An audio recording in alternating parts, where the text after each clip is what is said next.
Hi అండి, అందరికీ నమస్కారం. Welcome to my YouTube channel. ఈ వీడియోలో ఇప్పుడే అందిన వార్త అండి. 4 కోట్ల రూపాయలతో పట్టుబడ్డ నేత తీవ్ర టెన్షన్లో హైకమాండ్. ఆ వివరాలన్నీ ఈ వీడియోలో తెలుసుకుందాం. వీడియో అయితే ఎక్కడ కానీ స్కిప్ చేయకుండా ఎండ్ వరకు అయితే చూసేయండి. వీడియో నచ్చినట్లయితే ఒక లైక్ చేయండి. ఇంకా సబ్స్క్రైబ్ అయితే మన ఛానల్ వెంటనే సబ్స్క్రైబ్ చేసుకోవడం ద్వారా నేను చేసే లేటెస్ట్ అప్డేట్ న్యూస్ ప్రతి ఒక్కటి కూడా ముందుగా మీరే పొందగలుగుతారు.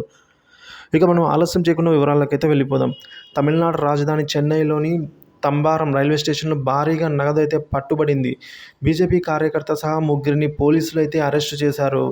వారి నుంచి 4 కోట్ల రూపాయల వరకు సుమారుగా స్వాధీనం చేసుకున్నారు.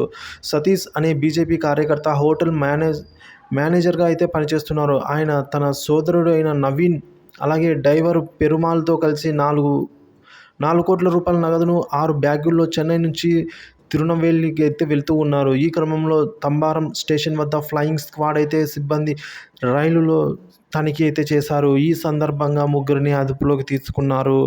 నగదుతో పాటుగా తిరునెల్వేలి బీజేపీ ఎంపీ అభ్యర్థి నయినార్ ఆదేశాల మేరకు డబ్బులను తరలిస్తున్నామని అయితే వీరు చెప్పినట్టు సమాచారం అండి.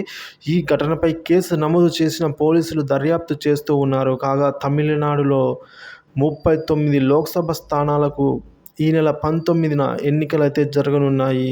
సో ఈ నేపథ్యంలోనే జూన్ 4లో కూడా ఫలితాలు విడుదల అయితే కానున్నాయి. ఈ నేపథ్యంలో భారీగా నగదు అయితే పట్టుబడింది.